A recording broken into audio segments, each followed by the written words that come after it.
Sasuke and Valen, and we're going to talk a little bit about the girls of One Piece, our personal favorite girls, and just like a little bit of generic, like what we think about the women in One Piece.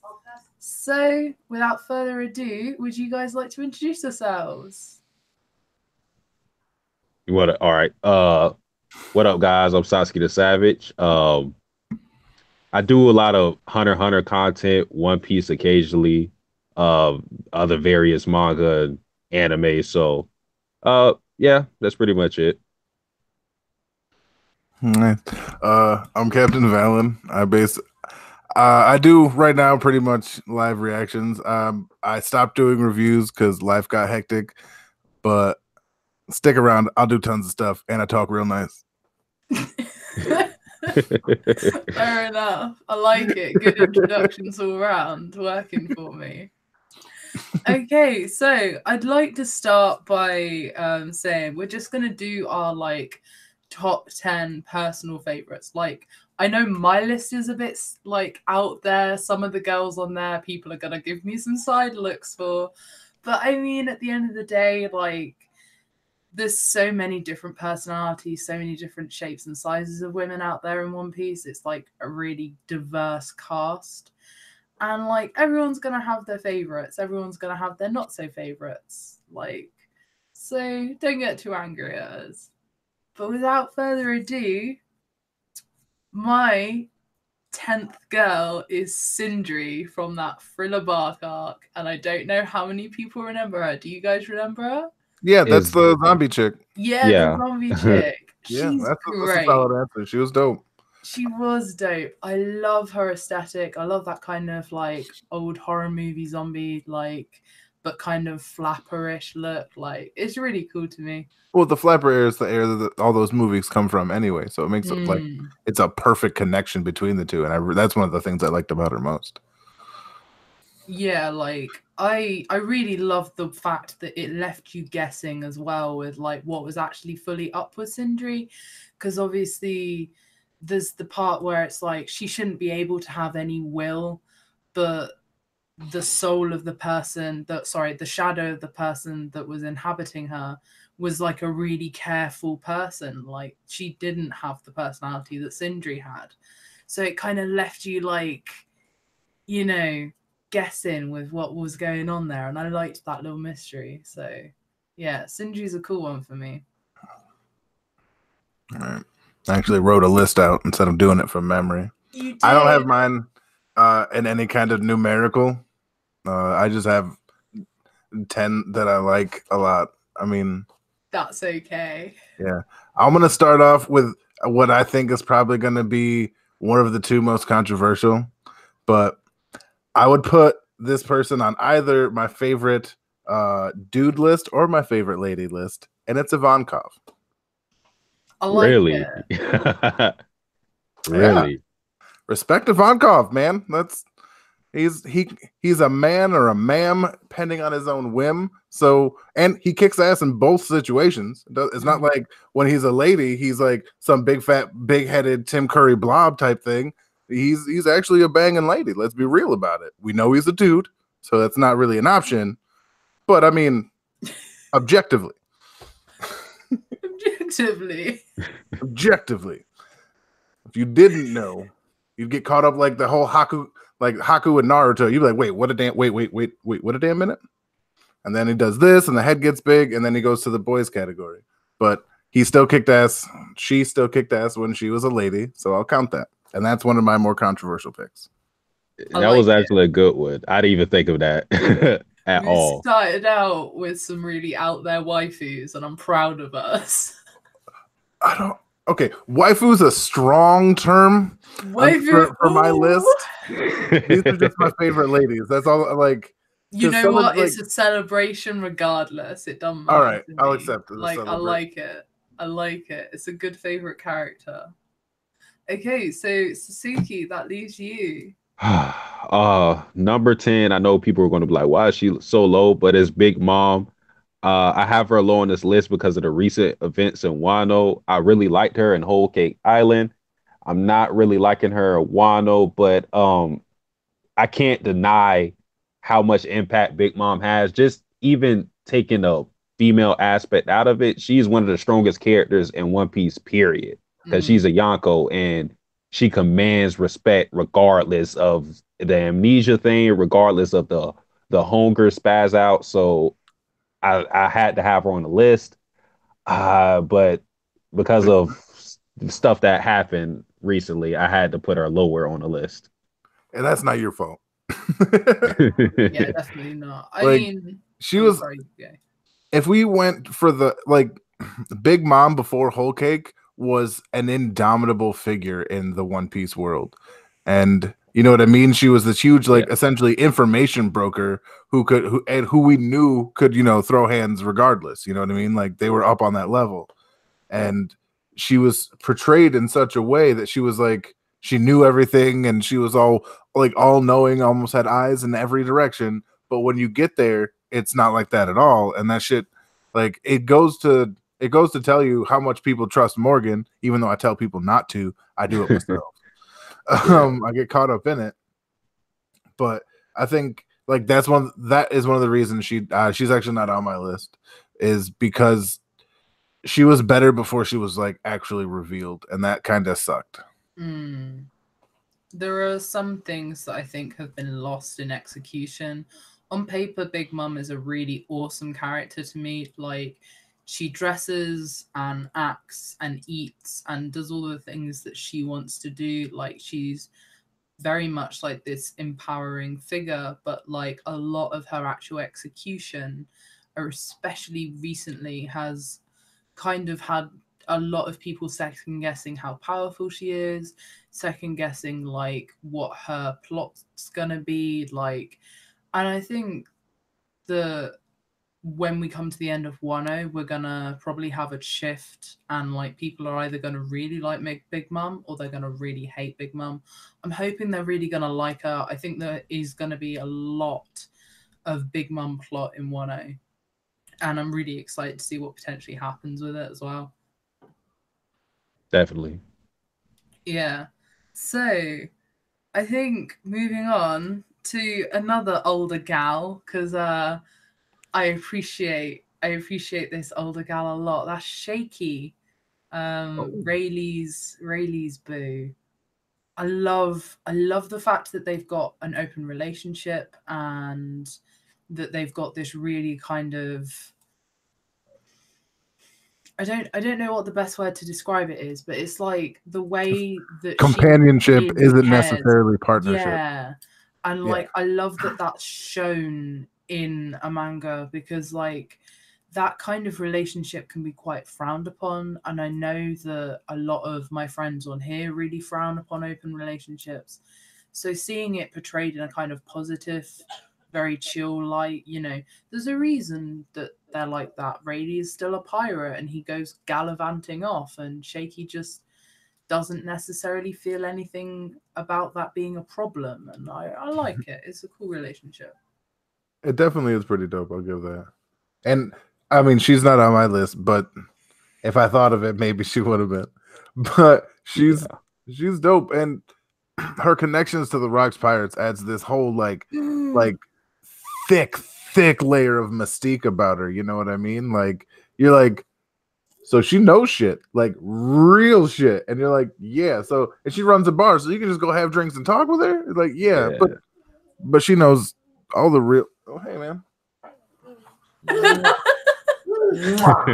a little friend with us. Oh, you can actually see him in there too. Yeah, you can. He does not like to be ignored, and he likes One Piece too. He does. Precious. Yeah. He the art style appeals to him more than a lot of the other animes, because it's so rounded and colorful and fun. Yeah, that makes sense. But yeah, so my pick's Shaky. So should we move on? What's your next pick then, Valen? All right, my next pick. I'm just gonna get my controversial ones out of the way. Carmel. Carmel. Yeah. Now, okay, you gotta understand, this is from the mind of a foster kid. So there are places that if they know they're going to get rid of you, they treat you like they're going to get rid of you. She never did that to those kids. She treated those kids good, showed them nothing but love, kept them fed, kept them happy, kept them housed, kept them clothed.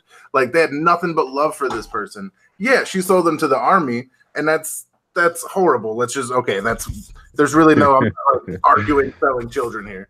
But come on now. Nope, not working. All right. But what I do like is that she was, even though she hated them, you can feel any way you want. It's how you act that matters. And this may be my perspective, you know what I mean? Because I guess I'm unique in that way. But it's she still showed them love despite how she felt about them, despite knowing that she was going to sell them for as much money as she possibly could. Like she still took good care of them, and they had amazing feelings for her. You know what I mean? And she sold them to the world government to be spies. Yeah, a lot of them probably died, but there's worse places you can sell people in that world. Like, let's be honest about that. She sold them exclusively to the world government. So, I mean, it's not the best, but it's far from the worst. So that's why Carmel for me. It's definitely a controversial choice, but once again, I like it. Like, there's reasoning, there's depth to your choice. Yes, this is the stream I wanted. I'm glad you have these kind of. Well, you got the right person. I did. Okay. Yeah, I swear, y'all are coming up with some names I didn't even think of. It even crossed my mind. He's like, all right, I want out of this bitch. I'm done. All right, my number 9 is Corinna.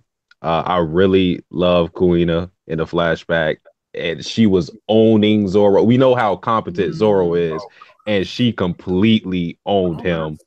And the only knock against her is she got defeated by stairs. That was allegedly that was pretty lame. But I just think about what she could have been, and I guess Oda tried to portray that with Tashigi, but I really don't like Tashigi because she's second rate compared to Zoro. So, Corinna.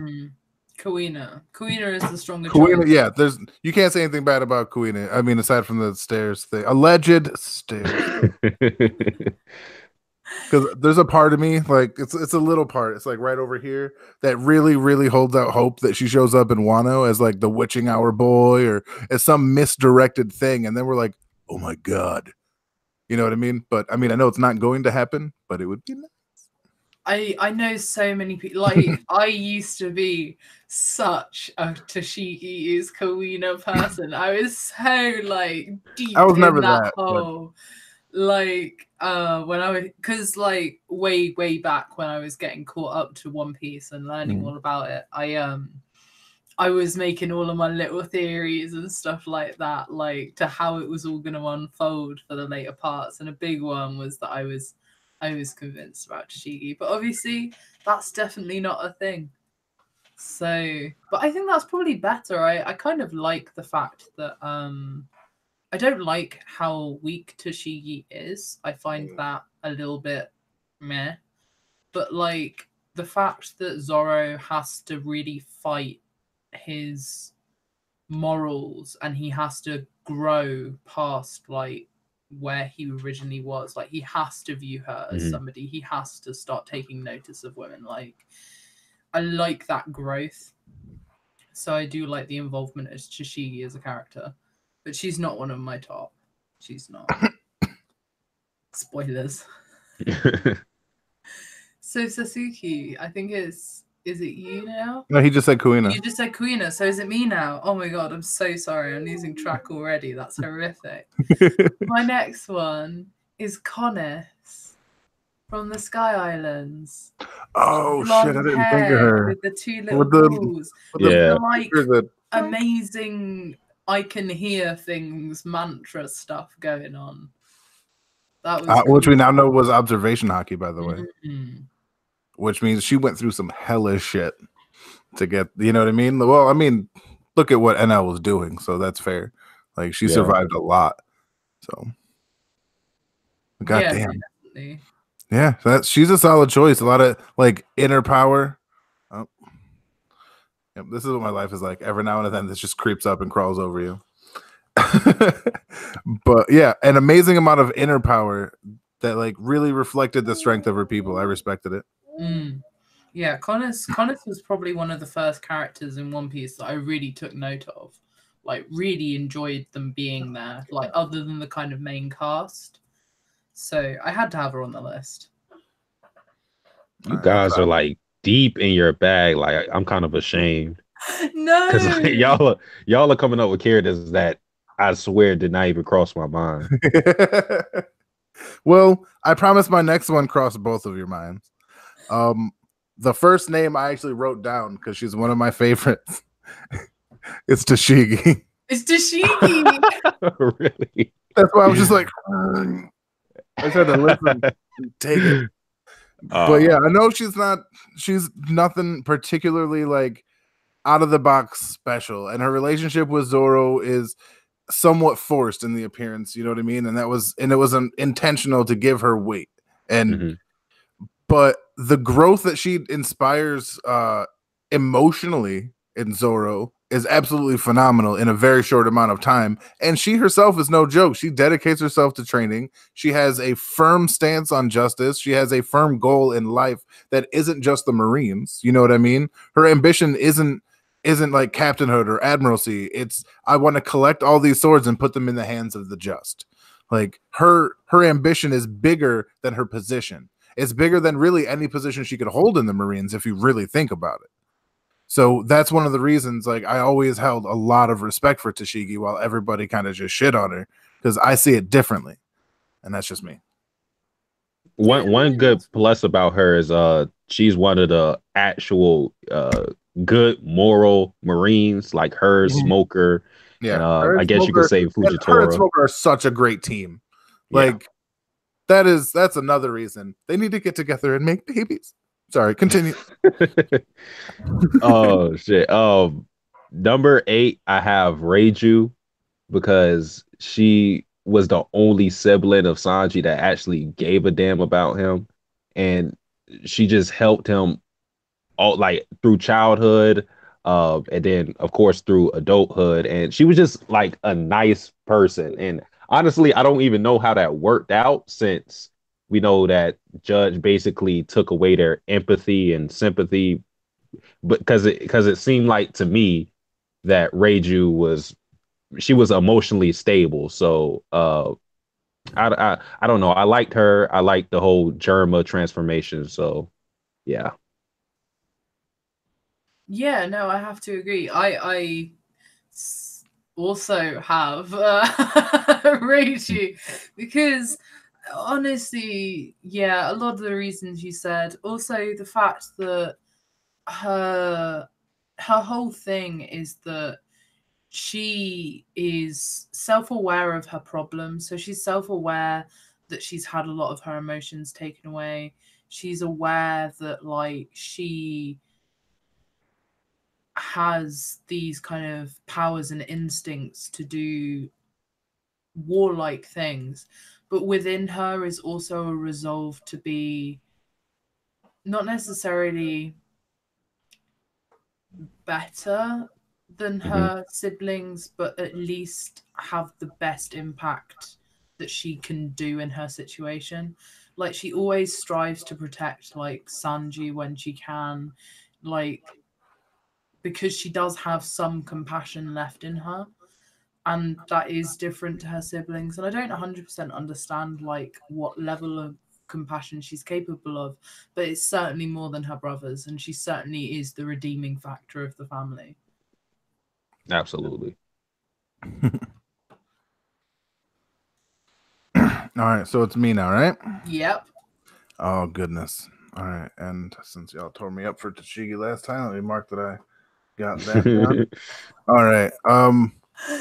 I just got to remind the chat. For me, these aren't wives. These are people these are strong women that I appreciate for various reasons in One Piece, because I think that's getting lost a little bit, and I need that reiterated. I'm so sorry. Especially no, because I'm about to say some. I got a few weird ones, but I'm gonna keep with the good one. And well, Tsuru.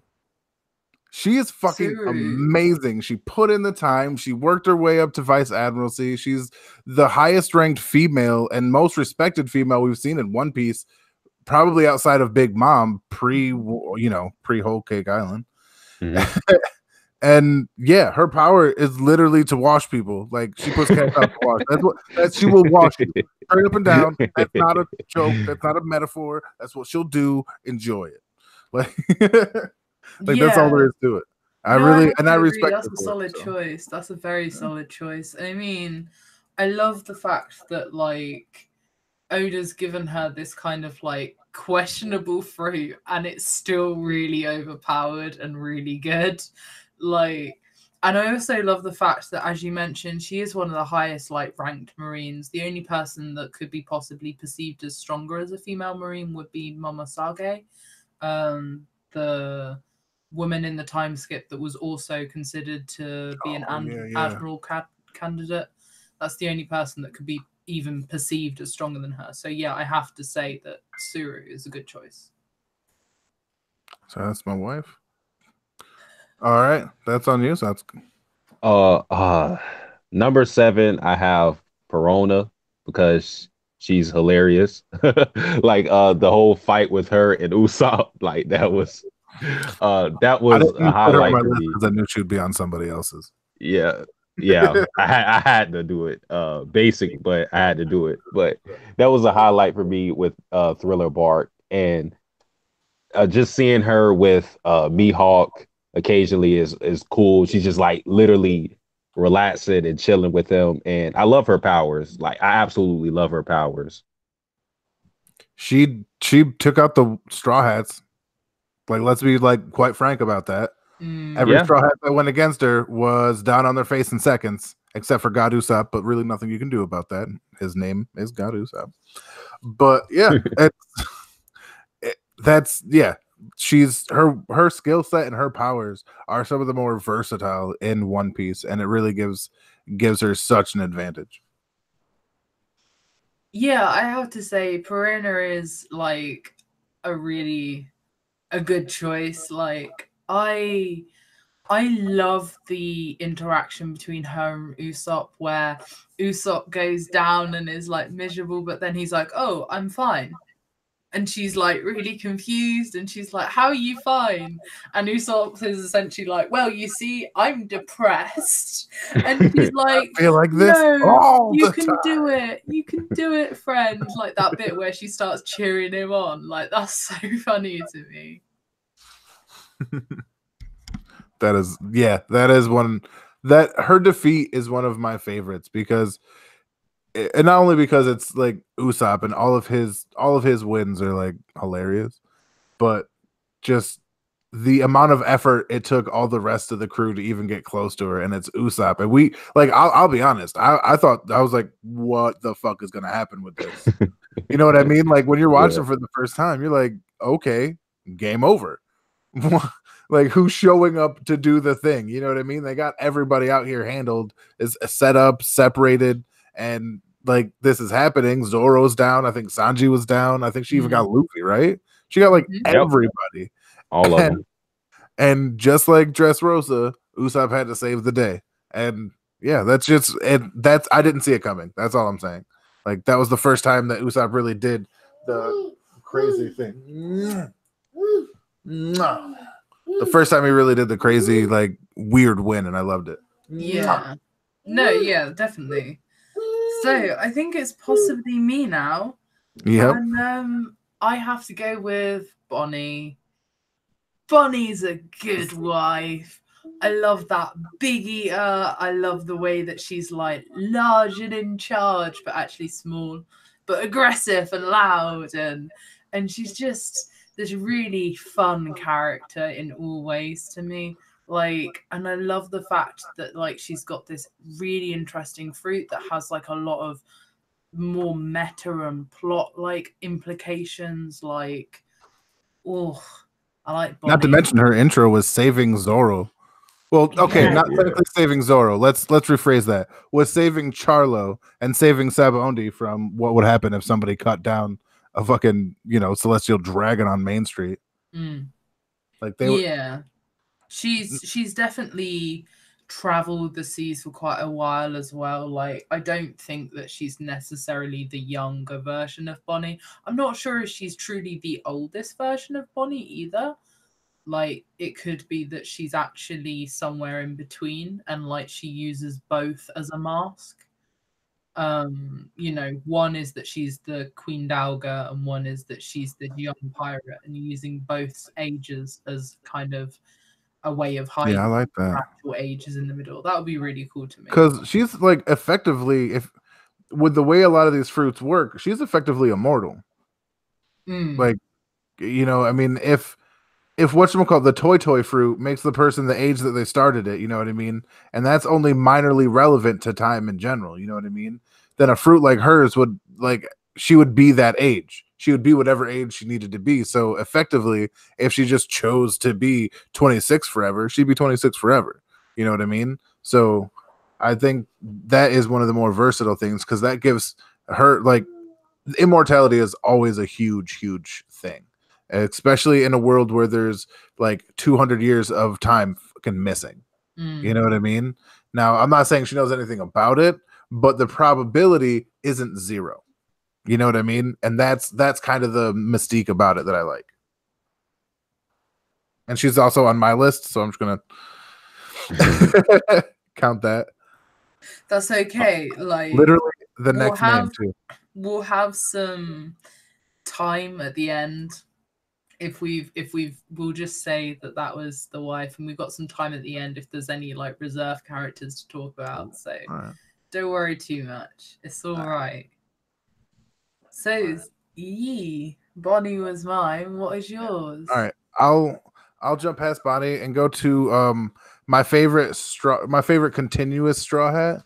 It in this category is actually Robin. I'm only going to name one. I'm not going to put them both on. But yeah, Robin, her life has been hard. She's one of those hard written characters, and I can appreciate that. Her introduction to the team is so well done that you really can't tell which side she's playing, but you know she's on her side. You know what I mean? Like, she saved Luffy's life from Jump. Like, don't ever forget that. She saved Luffy's life from Jump. And that I think people get understated with all the stuff that came after that, and, you know, NS Lobby, and, you know, that's a big deal. And her powers are incredible. When people are like, what do you do? She's like, I'm an assassin. And they're like, oh.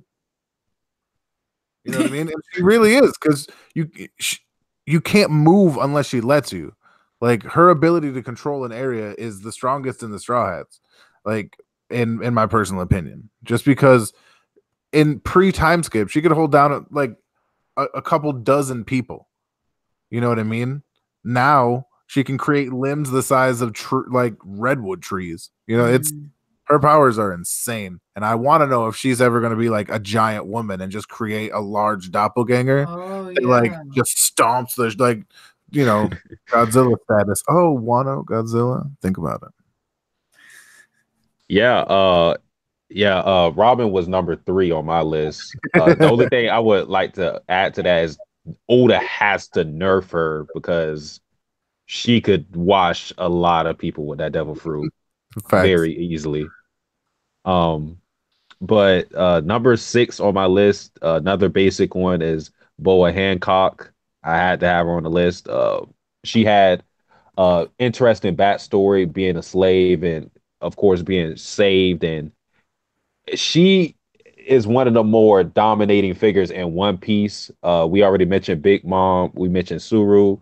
She is the Snake Empress. Like, she runs that island and nobody fucks with her whatsoever.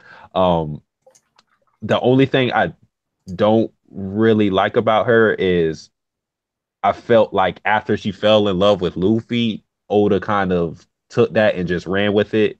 I mean, it's not that big of a problem, because she's still Hancock. Like, she'll still turn you to stone and then break you off. But I just didn't like that too much. But she just needed to be on this list for sure. Yeah. I mean, Boa's my second, and Robin was my first. So. There we go with that. Well, like you said, we're gonna have plenty of time to. Yeah, definitely. So, yeah, like Boa for me is a great character. Like I love that she has one of my favorite things about Boa actually is for me, Oda couldn't find a way for Luffy to just defeat her. Like there was a reason that we had to be moronic to her powers. Like because if we'd have gone up against Boa and Boa's powers been fine and Luffy have actually been vaguely susceptible to them, it'd have been over. Like so I just like Luffy magically is too stupid but also uninterested in women. Yeah, One of my that least will favorite do. shonen tropes for main characters, but yeah. Yeah, he's like too asexual to turn into Right. stone. It's too goal oriented to get some lady bits. And to that I say nay, sir. Like that's like saying Itachi never got with anybody just because he ran away from the village. There's a lot of time there. That dude got down. Just saying. Even Kisame, look at him. Right? I'm saying Jiraiya too. Like there could be all these like I kind of do read Boruto, so not to jump topics, but I do like I want them to come back in some way just because they were dope.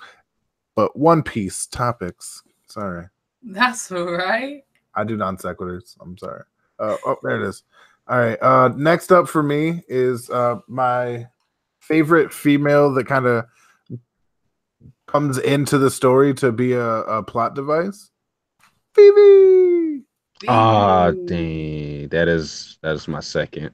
That's her peacock rings were like dope as shit. It was like this real brilliant concept. You know what I mean? The way she acted as part of the Baroque works was, I mean, she did her job. People didn't even suspect her until way later. You know what I mean? And then Crocodile is different because Crocodile is different. Let's just be honest about that. But everybody else, like she kept it all up. I mean, she had Engram to help, but still. And when that all went down, she fought. Like she handled her own. She did the best she could against an impossible situation for her.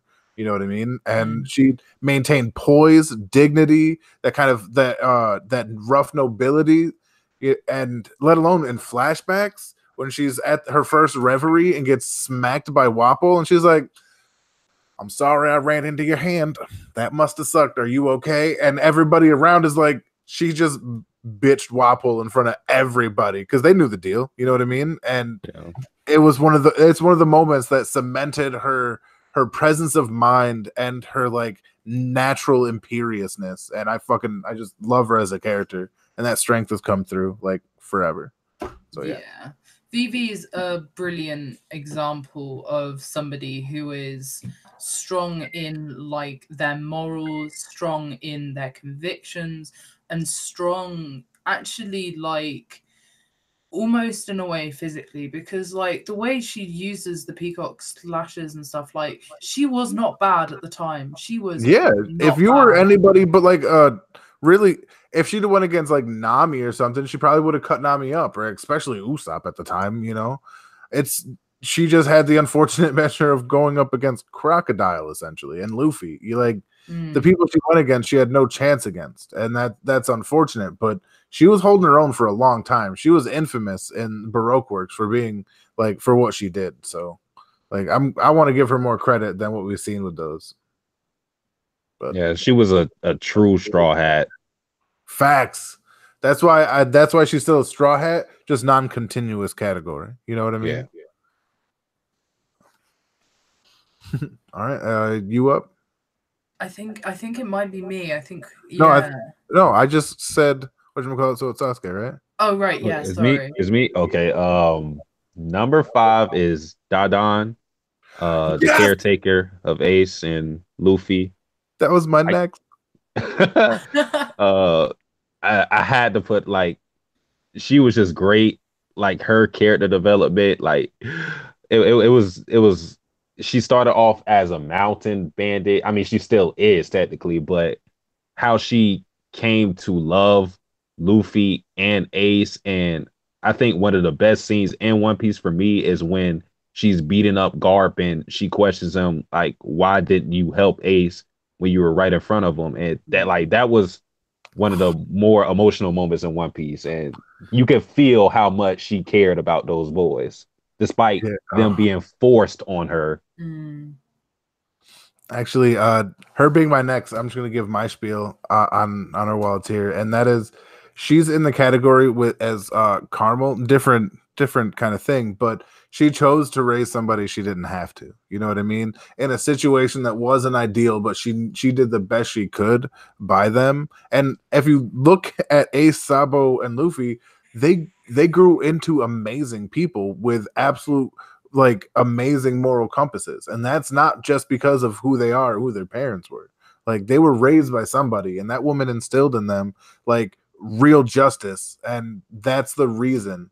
Like that's the reason Garp put him there. It's not just because she was a mountain bandit and nobody would come looking. It's because he knew Dadan straight up and down. He knew that she was a good person with a rough that just looked rough and had to live a rough life because of how she looked. But her heart was as big as a mountain. You know, big as the mountain they lived on, I think is something that they said. And just the way she cared for those kids, the love, and that scene, like I can think about it now and I can get just, you can feel it coming up. You know what I mean? Just smashing. Oh, and he just like the way nobody even moves and he doesn't let them, and the way he just eats that because he knows that he deserves those sandwiches. You know what I mean? Like he just takes them, and it's that whole scene is heavy as fuck. Right, buddy? Yeah. All right. Yeah, fair. So yeah, my next one is pudding. I'm gonna it's pudding. So here's my thing.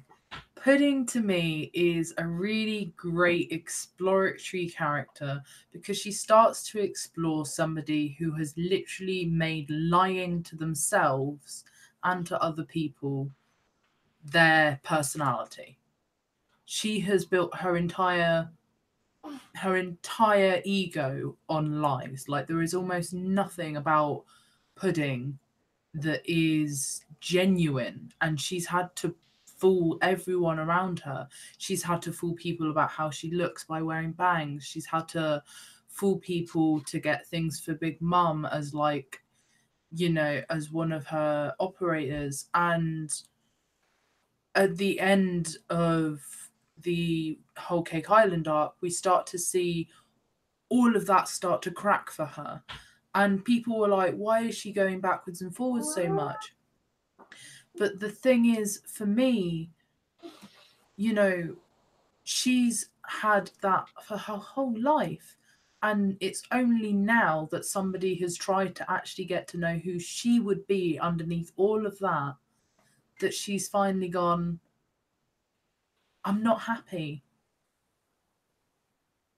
And half of her is in love with this person because what they've brought to her is essentially self-freedom. And part of her kind of hates them because they're bringing about the destruction of the family around them in a way.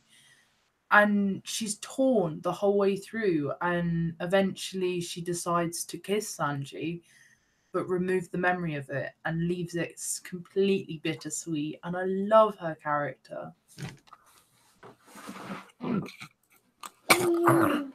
Oh, you're being throttled.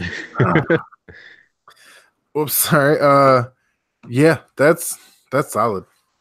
I don't really have a lot to add to that. That is, yeah, Pudding. I mean, I don't particularly like her, but her growth was in that moment was big, and I don't like that she's gonna use the kiss later as psychological warfare against Sanji. That's what I see coming. And so okay, maybe that's me, and I look down the road, and if I don't like a road I see, I'm like, I'll just go this way. And so, but yeah, those are solid facts. Oh yeah, my next thing. All right, next one for the same reason as Dadan and Carmel, Kureha. Ah, damn, that was mine. She took in a baby creature simply out of respect for the person that the creature that took in the creature in the first place. You know what I mean? Like her respect for Dr. Kuluk. Kuluk? I would not know. Anyway, her respect for the doctor that raised Chopper and their rivalry, despite her being the obviously superior medical expert, was great. And the doctor that Chopper is, his ambitions come from Kuluk, which I'm just going to say that's his name because I can't think of it. But his abilities and skill come from Kureha. You know what I mean? And she can teach somebody without literal fingers most of the time, without fingers to practice medicine and be a good pharmacist and be a good, he's even done surgery. If you remember, no, he didn't. That was somebody else. Never mind. But he's helped patch the Straw Hats up countless times. And all that is from Kureha. And the fact that she's the oldest person in One Piece at 147 is fucking dope. I love that shit. I love the fact that she's old and bitchy about it. I don't know why. And just obviously the care and love she has for Chopper, even if it isn't she loves. Here's a good example for my choices. She may not have treated Chopper as nicely as, say, Mother Carmel would have. Let's just be honest about that. But there was more love there than there would have been with Mother Carmel, and that's kind of the disparaging difference. Is she treated him passively, even though she loved him dearly, as opposed to Carmel, who treated them exponentially well, but didn't care if they get set on fire, as long as she got paid. Yeah, she was a big tsundere. Like when she chased away Chopper when he was joining the crew, that was a good scene. Yeah, that was she white fanged the shit out of him. Just go on, get out of here. Nobody wants you. God, that's a good book. So that all of my One Piece girls got taken away. So the obvious number one is excuse me. The obvious number one is Nami. I've heard Valen say this countless of times, but the Straw Hats would literally be lost without Nami. She is the top navigator, and even besides that, with the Arlong arc, just seeing what she had to do to survive, scamming people, robbing people, and I just like that part of her personality. Even though she's greedy, she still puts a cap on it if it comes to her friends. Because I remember, was it Skypiea that they had a chance to take all the gold and they didn't? I don't know if that was Skypiea. It may have been a different art, but no, you're absolutely right. They had a chance to take a lot of gold from Skypiea, and they were like, "Nah, we're good. This is your guys. This is your history. That's not what we're about." And it's because Nami was she was essentially incapacitated because all the shit that happened on the Maxim, and she was pissed when she found out, if I remember it.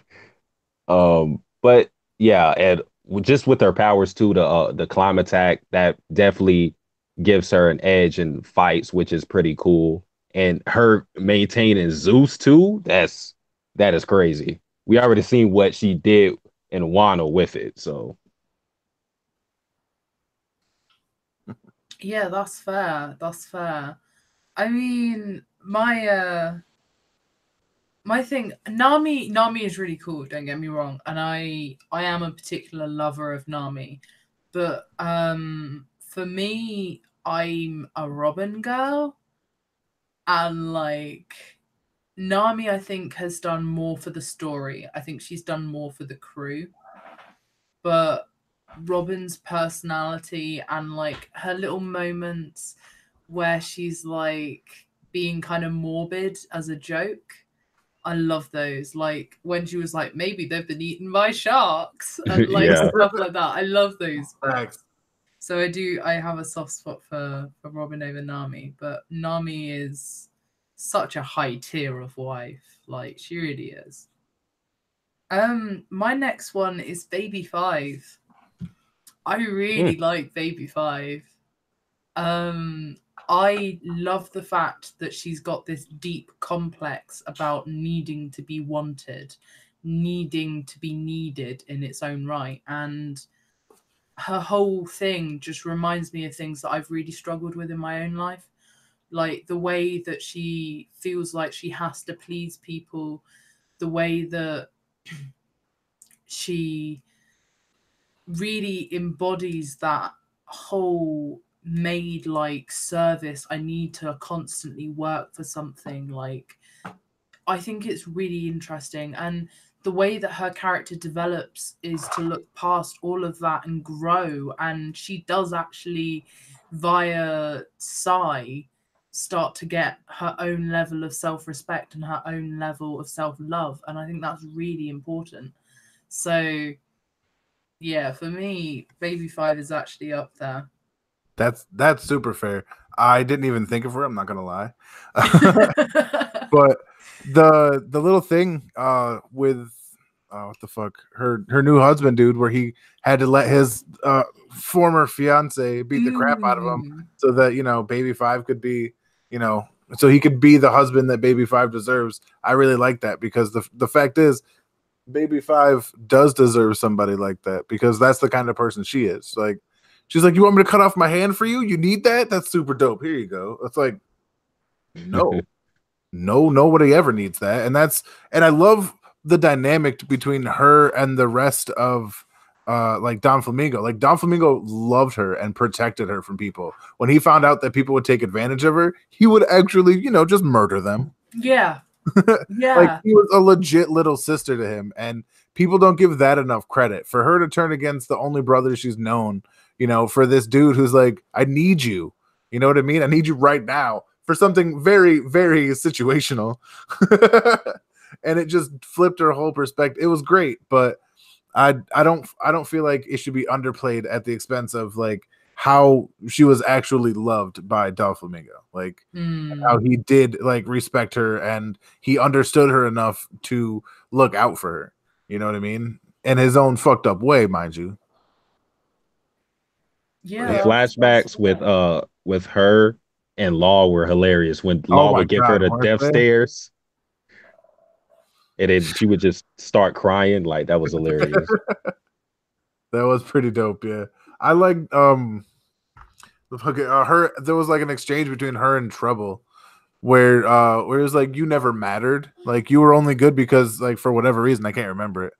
And like that little line and like that admittance of truth like hit her so hard. Like, I remember in the anime they portrayed it really well as like not a physical hit, but it was a Shoryuken uppercut nonetheless. You know what I mean? Like, right to the feelings place.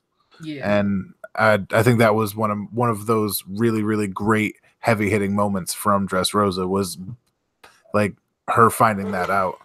Okay. Was her finding out like that they really didn't, like, aside from Don Flamingo, who, you know, really did genuinely care, like everybody else just kind of saw her as something to be used. And I think like that switch in 180 was really nice. Yeah, definitely. So I think, unless you've got one or two more, I actually have two that nobody said. Oh, go for it. Who are you? All right. Next first one, best girl Kaya. Like, come on. Kaya. Usopp's she was poisoned her entire life by one of the top tier pirates of the East Blue. She was like, don't forget that. Black Cat Kuro is the third smartest person in the East Blue, and that's to Ben Beckman and Nami. So that's good fucking company. All right. Let alone those cat scratch things he was doing. Still one of the dopest moves, like pre-time skip ever. That shit was super hot. Let's just call that what it was. And her resolve, the strength to like get past the poison, her faith in Usopp, the whole story revolved around what really amassed to her individual strength and faith in Usopp. Because when nobody else believed, she was still like, fucking maybe. You know what I mean? I mean, only fucking maybe, but maybe. Good gravy. Yeah. And that's one of the reasons Kaya for best girl. Yeah, no, that's stand up. Like I had Connis, an earlier girl on there, Yeah. and like I have to agree, Kaya is quite a good one. I really hope that Usopp and Kaya do get reunited And properly at the end. he Like, becomes like a brave man of the sea and comes back for her. has all the stories to I tell, would and she read that. doesn't know I'd read what's the fake. shit out of that. Yeah, all right, and do you want my second one? Just because Yes, to get it out there. yeah. All right, and the last one, it was mentioned in chat, but I didn't bring it up until later. Was Hina? She is so badass. Like, let's be real. She can clothesline you, and then that clothesline turns into iron bars around you. Like, that is such a useful power. She was yoking up 15 people at a time in Marineford with that shit. Like, she earned her vice admiral. Wait, she's vice admiral, right? Yes. Yes. Yeah. Okay. She earned her vice admiralcy, and as far as the Marines are concerned, she's second only to Tsuru as far as females go. And I think Hina's the one with the all female crew, right? No, that's right. Tsuru. No, that's Tsuru. Tsuru has the all female crew. Hina has fucking Jaguar and all full body in as her subordinates, which is another fucking great connection because that whole dance off thing and how Jaguar got into the Marines was great. Am I saying his name wrong? I feel like I'm saying it wrong. Anybody want to help? I'm not sure. Anybody in the chat at all? Anyone in the chat want to help? Don't ask me for pronunciations. Oh my god, I'm actually right. I'm like, anyway, but that dude and Django, that's the fucking name. I knew I had it wrong. Close, but still wrong. Django was with the thing and the hypnotist. Yeah, he's a Marine now, and he's under Hina. Yeah. So I think that's super dope because he's like a captain now or some shit. So yeah, those are the two that didn't get caught up on. Yeah, no, fair. So that's all of our kind of the girls we want to talk about. However, we now have a little bit of time, and what I'd love to do is talk about a couple of the girls we didn't mention that we'd like to just get in there. And then I have a question for you guys. So first of all, what would your kind of secondary girls be? Mine, I'd love to mention Nojiko, how strong she was, getting that tattoo to kind of reflect that she was trying to share Nami's pain with her. Like, Nojiko's a really great sister. The way that she tries to protect Nami, the way that she found Nami potentially in the rubble and saved her completely selflessly, like as a child. Nojiko is quite special. And my other one is it's probably gonna have to be Smoothie, because I don't think we've mentioned her, which is a crime, because although she does almost nothing, she's just next to nothing. Just next to nothing. I have faith in this arc, though. I think that Smoothie's got some things that she'll be doing. She is there, right? I'm not. Yeah, she is. Yeah, she's there. If she doesn't show out in this, like, Oda needs to stop. I will be so disappointed if she. Another character that I'll be very disappointed would be Kurosaki.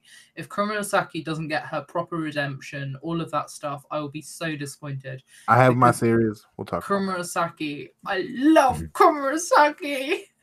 She's my favorite hoe. She's my favorite hoe. Hey, get that bag. Get that bag. Right? I'm saying ain't nothing wrong with it. I don't play her hoes. She's my favorite, and she ain't even a real life one. Anyway. I'm actually gonna go for my two. It's a tie between Portage de Rouge, because her devotion as a mother is the shit of legends. Like, she broke all physical understandings of the human body through sheer force of will and kept a 2-year-old inside of her motherfucking body. Now, you may have seen my little nearly 2-year-old running around, nearly 2. All right. Nearly. And could you imagine one of those things just rumbling up in no. She gets the most willpower honorable credit in One Piece. She used Conqueror's Haki on her belly. Like, I don't know what the fuck to say about that. That shit was ridiculous. Yeah. And second goes to, I can't believe nobody said it. I'm sad I didn't. But like I said, they're on my 11. That's Koala. Like what she went through being rescued by fucking Fisher Tiger.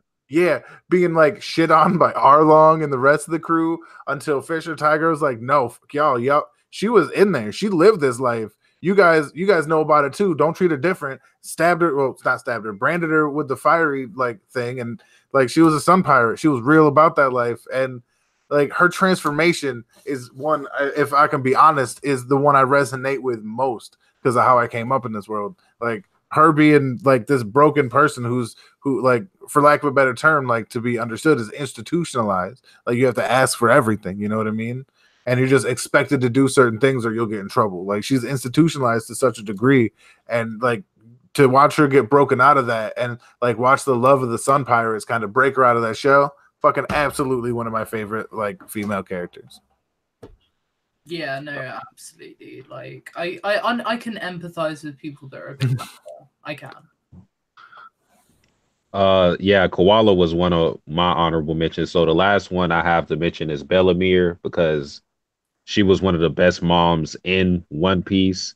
No disrespect to Robin's mom, but Bellamere literally took a bullet for her daughters, and they weren't even her daughters. Like, so yeah, I'm mad I didn't think of her. I'll be honest, like, because that is prime fucking example of the kind of shit that I love. She was like, all right, I got enough to pay for the 2 kids. Let's do this right here. Let's get this over with. Let's make it clean. And she was like, even the dude was like, wait, what? All right, if that's how we doing this. Respect it, but rules is rules. Like, and then that scene was so fucking hard. Yeah. You know what? One second. I heard my dog yelp. I'll be right back. Okay. But yeah, in the meantime though, I'd like to ask a bit of a question. Because, like, there's been something on my mind, and there's something that always has been kind of floating around the One Piece community, and that is, are the character designs in One Piece actually sexist? Like, what do you think? Do you think the fact that some of them can border on a very cookie cutter aesthetic, and you know there aren't many differences between a lot of the women, like, is that a real big problem, or are people expecting a lot of a manga that, to be fair, is quite old, and like you shouldn't necessarily expect everything to align with our current world views? Like, this is something that was made 20 years ago in its first iteration, and now obviously some of its parts might be outdated to some people, but it comes from a time where things were a bit different. So I kind of wanted to ask you, like, you know, what are your views on that? Like, how, like, is it sexist to you? If so, how much of a problem do you think it actually is? Because I'm not sure there's actually too much of a problem in One Piece, especially when you get characters like Miss Monday, who's like really athletic, and the Sandersonian sisters, who are both really odd shapes. Like, there are even, like, it's not even just the old women, like, there are younger women as well. Like, Lola's another great example. True. I think it is sexist to some degree, not to the degree that is such a big issue that invokes outrage, but I definitely see why people say that, because most of the One Piece women have that, I don't even know if to call it an hourglass figure, because their waists are so tiny. It is ridiculous. And just like, look what he did with Nami after the time skip. Like, I really love Nami's design pre-time skip, and I'm not a fan post-time skip, to be honest. And One Piece has a lot of fan service, and just with like the last chapter, how we have the 2 women in the bathhouse, and then the men are all just like fawning and like basically drooling over them. So I think it is sexist to some degree, but not to the point where it's that bad. I think it's also just like a cultural thing, and like you said, a timing thing, because this is an old manga. So Yeah, definitely. And I think there are series which are far more explicit than One Piece, and they do it in a kind of funny way often. And I think that Japan's media is a little bit more overtly sexual in some ways. Like, there are just cultural differences in a way. Well, for me, obviously there is an amount of like sexist and misogyny in the drawings. That's why they don't have waist and their tits defy all reason and gravity.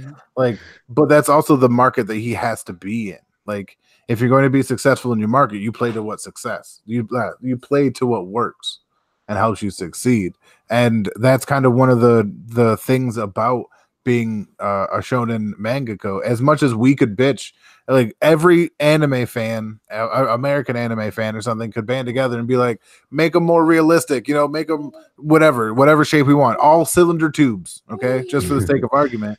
And he still couldn't do that because there's such a huge market in Japan, the home of it, for that particular thing. And it's not just kids, it's adults too, you know what I mean? And you have to appeal to more than just, you know, 10 to 13-year-olds with the story of friendship.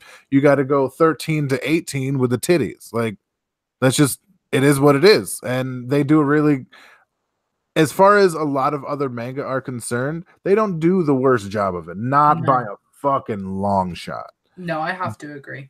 And I think there's a lot of times, especially with like people like Boa, where he could be a lot fucking worse.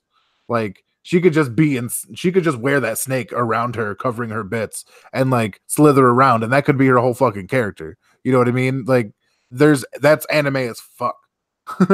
So the fact that, you know, she's wearing what amounts to like a Chinese, you know, dress, you know, fully clothed for, you know, any like occasion, it's respectable. But at the same time, you have, you know, we'll say Nami, whose outfit just, it keeps shrinking. She's gonna show up in just a coconut, like just a coconut. And that's all there's. Like, I'm not gonna be super mad, but the whole reason, as you can tell by my list, is I don't care how pretty or big titty these anime girls are. It doesn't change the fact that, like, it does. I don't know. I never. Okay, never is the wrong word, because everybody likes hentai at one point. But I feel like I've turned the corner personally, is what I'll say. You know what I mean? Because there was a time when if I was playing a video game, reading a manga, I was like, let's see them titties. You know what I mean? First thing. And that's what it's there for, to help you, you know, push through those hard times. Yeah. I have to say, like, a light bit of fan service has never put me off anything. Like, facts. It just hasn't. And there could be just so much worse problems. And I think there's a lot of moments that are really missed as well. Like the moment with Corinna when Zoro says, you know, what do you mean because you're a girl? Like, you're already superseding me. So, like, how can you say that to me? How can you act like you're at a disadvantage when you're superseding me? No, like, you're strong. Don't put yourself down like that. Like, don't view what you were born as a weakness. And I think there are moments like that that are really important. So yeah, I don't know. I wanted to bring it up because a lot of people do these kind of streams or like ranking things where they list their favorite characters and they tell, you know, they explain a bit about them and explain why, but they don't really talk about like any of the controversy around that series. And one of the controversies around the women of One Piece is, you know, that kind of question of are they sexist or not? They're either va-va-voom or dumpster fires. Like, yeah, they are. I love them all. I love the fact that we do have the dumpster fires. Yeah, like that's some of them are the best characters. Yeah, I think personally that the mangaka from Magi took from that when he had those girls with the pointed nose. I don't know if you ever watched that series, but as like a gag on the expectations of beauty in shonen, and I really like those gags. And Oda does that really, really well, especially when he pairs like, you know, Smoothie next to her sisters. Like, come on, that's just mean to do to that one. But yeah, at the same time, it shows the disparity in his drawings. Like, yeah. Okay, well, that's been a really good stream, and thank you so much for coming. You've been fab. Your lists were great, and thanks for having me. It's been great. Yeah. Yeah, thank you for the invite. Yeah, Not anytime. a problem. Oh, God, monkeys. So for now, it's been Sage and Pals. See you.